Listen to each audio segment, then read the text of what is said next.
Hi folks, and welcome back to the plot.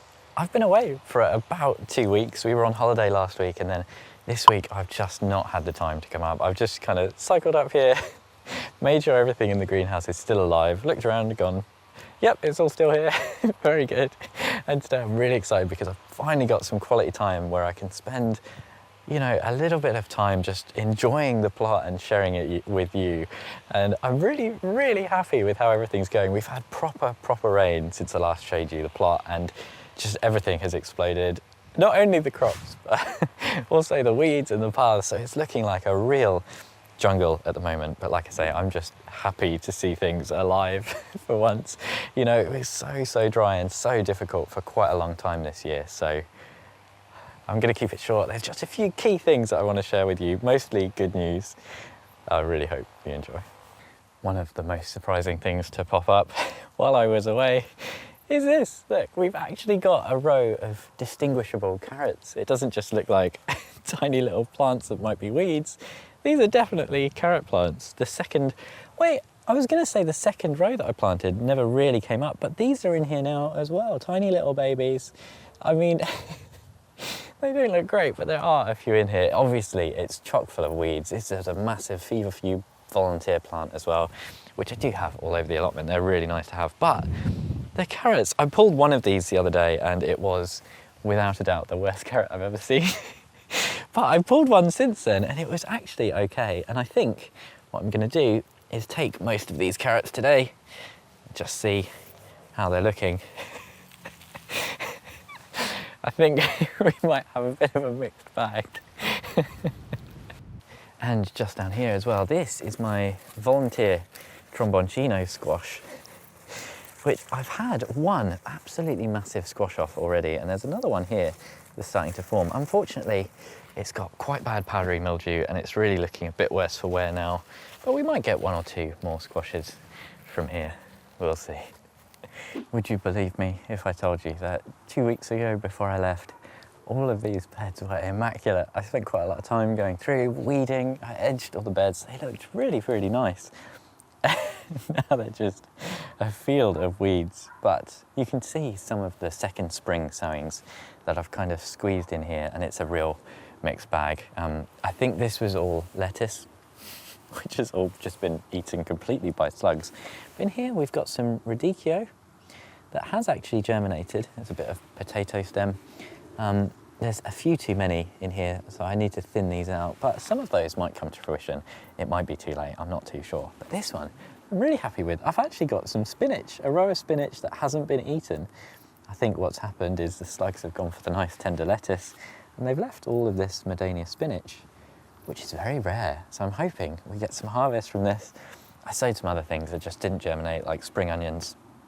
And back here, I think there's a row of cabbages that have all been eaten. Everything has just been eaten. And in here, some kind of Chinese cabbage.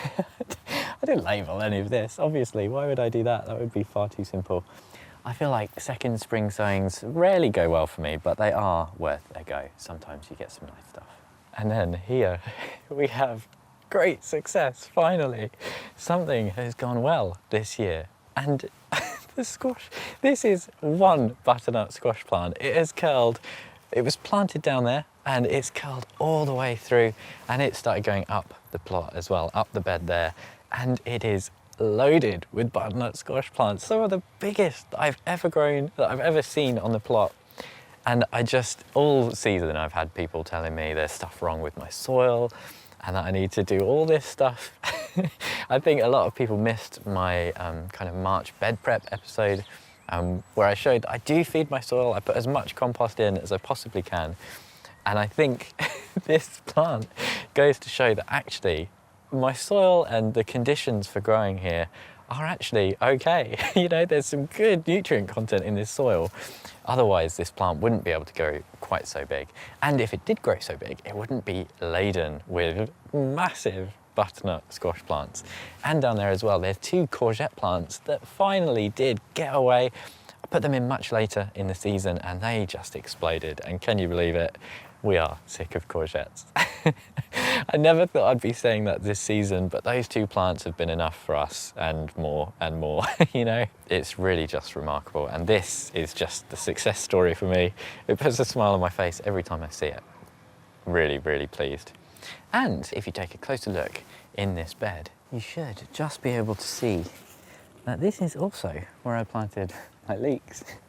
And I really wasn't anticipating the squash romping away, getting as big as it did. There's a really nice one here. It's really quite heavy. Hopefully you can see that. Just got this one on a little slab there to kind of protect it from the wet soil, and that's the best one. But there are a couple that are just as big in here, and I'm hoping that the leeks will cope with this kind of interplanting and so much interference from the squash. Now, people are always telling me that I have a pretty untidy allotment, and half of it is laziness, but half of it is deliberate. And this is a really good example here. There's a couple of lettuce plants I just let go, that, you know, they were going to seed, and instead of ripping them out, I just left them. And what has happened is they've turned into an amazing little habitat. And there's examples of this all over the plot this year, wherever I look. This one in particular is covered in caterpillars, and there's another lettuce plant here that is covered in caterpillars, and this kind of overgrown structure is really good to leave over winter. This provides a habitat for all sorts of invertebrates which go on to feed spiders and birds and all that kind of stuff. And it's quite important, if you can bear it, you know, to leave some stuff like this. It just looks a bit gross and a bit untidy because it provides a really valuable habitat.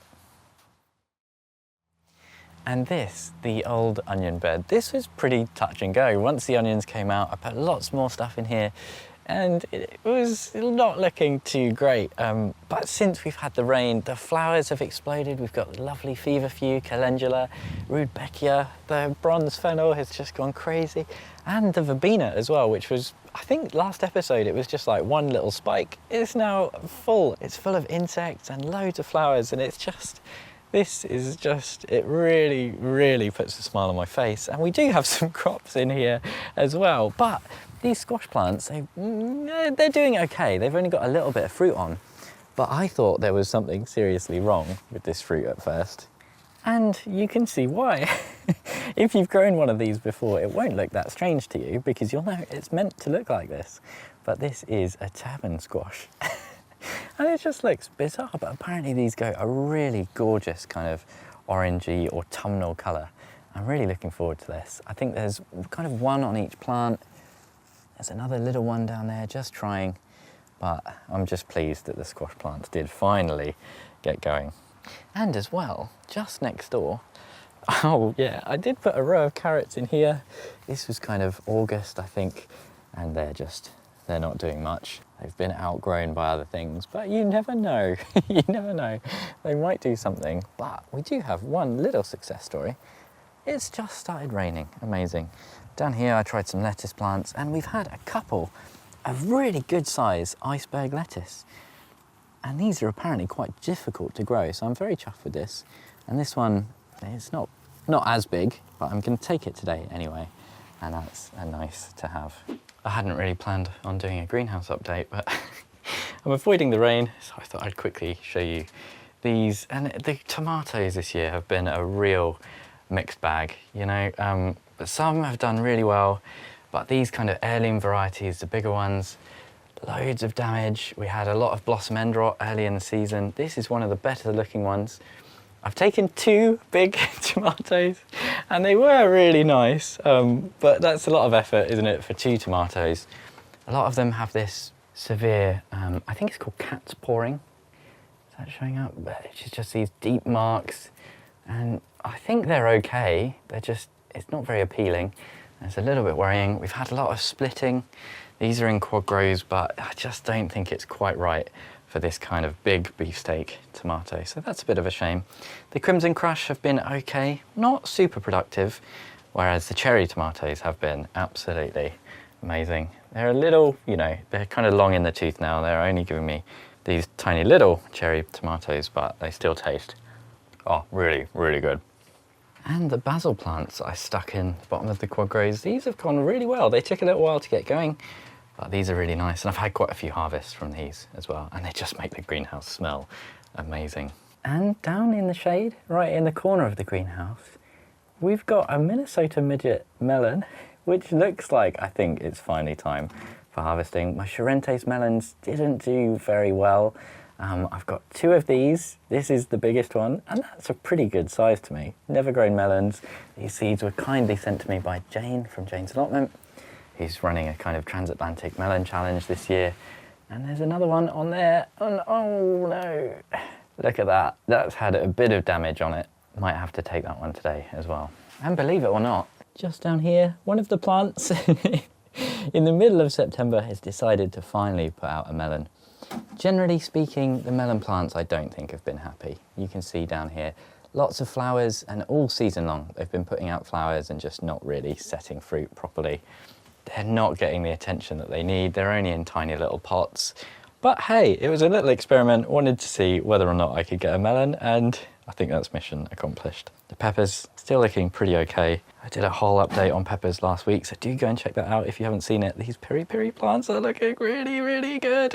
But like I say, I hadn't planned to spend any time in the greenhouse today, so let's get back outside. Now, it's not all sunshine and rainbows. Unfortunately, the brassicas this year are not a success story. I do always struggle with brassicas, and I had a couple of really good looking cabbages.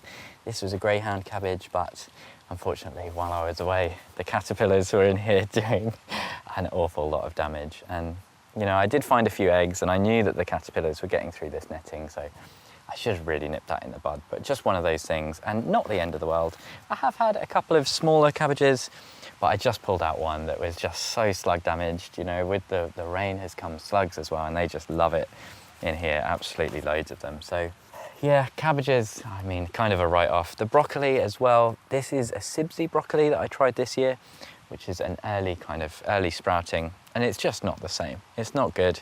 There are a few shoots on here, but it's just not the same as that kind of early spring, proper purple sprouting broccoli. And unfortunately, it's now a bit late for me to get purple sprouting broccoli in here. So yeah, lesson learned. I think stick with the traditional ones, but it's always worth an experiment, isn't it? You know, you never know what you're gonna find. There are some Romanesco cauliflowers in here doing some weird things I don't think they're meant to be doing. And we've got one nice looking purple sprouting broccoli plant, so not the end of the world. I keep seeing more things I hadn't planned to talk about that I kind of forgotten about, but they're just are making me so happy. I feel like I've got to show you. And in here, you might remember I put a couple of cucumber plants in, and they were just doing absolutely nothing most of the summer. And now, towards the end of the season, they're just starting to get going. And they're kind of climbing up this little structure that I made that was meant to be for the peas that did nothing. But there are kind of 4 little cucumbers on there that are just starting to get away now, which I'm really pleased about. And one thing I've not spoken about much this year, the apple tree.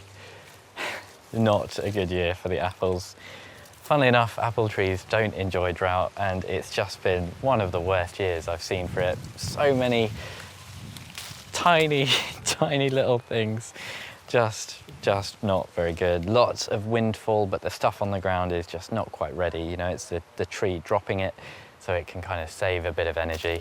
I have had 1 or 2 apples off here, but really I'm thinking I will probably just leave most of these to go into the soil and kind of feed the tree next year. I've collected quite a few for the compost, but I think it's good to leave as many as you kind of can afford to for the tree, kind of leave the ground a bit fallow. But yeah, so a bit of a disappointment, but I always look at the apples as a kind of bonus on the year, you know. I don't have any like industrial setup for processing, you know, hundreds and hundreds of apples, which on a good year this tree can give you. So, you know, it's a bonus if it's there and not the end of the world if it's not, which you might have noticed is kind of how I feel about most of the allotment as a rule. Someone behind me has just started the loudest strimmer in the world, and they're probably about to start it up again in a second. That is so loud, I cannot hear myself think. And I think that is just a sign of the changing season. You know, it really does feel like summer has come to an end now. We've got low sun, it goes straight in my eyes, so I can't see a thing when I'm filming. all that good stuff. And there is so much for me to be getting on with. Just today, I want to get stuff mown, I want to get the plot weeded, and I've just got a weekend kind of bookmarked to do that, and I'm so pleased. And then over winter, there's loads of stuff I want to be getting on with as well. I really want to be on the green manure this year instead of covering the plot with plastic, you know. Really looking forward to that. We've got a stack of manure to get the nutrients going and the organic matter in the soil this year, which I've never had before. We've got the greenhouse to build and there's some other structural work that I want to do, such as removing some of the paths down here, converting these 3 beds into 1 big bed. And I'm feeling really positive. I'm really looking forward to it. We've still got a few harvests to come in, the squashes. I'm going to pull up those carrots. Hopefully you've seen how they went. Okay, so you should be able to see and hear that this bit is just recorded on my phone, but I've just pulled some of these carrots right at the end after I filmed the video. And look, some of these, they actually look like carrots. I can't believe it.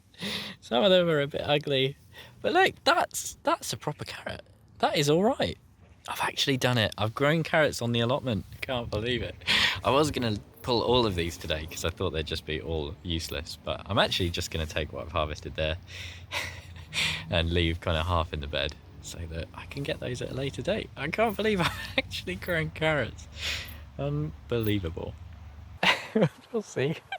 I really don't know what to expect. Hopefully we will get some apple crops as well, but I'm just over the moon. That is the allotment in September. Thank you ever so much for joining me. If you did enjoy today's video, I've put in the link below a link to PayPal and Ko-fi, so you can give me a little donation, buy me a packet of seeds, or contribute to some extremely expensive camera equipment if you want to, obviously, no obligation. Thank you ever so much for joining me, and hopefully I'll see you again next time. I cannot see a thing. Oh, wow.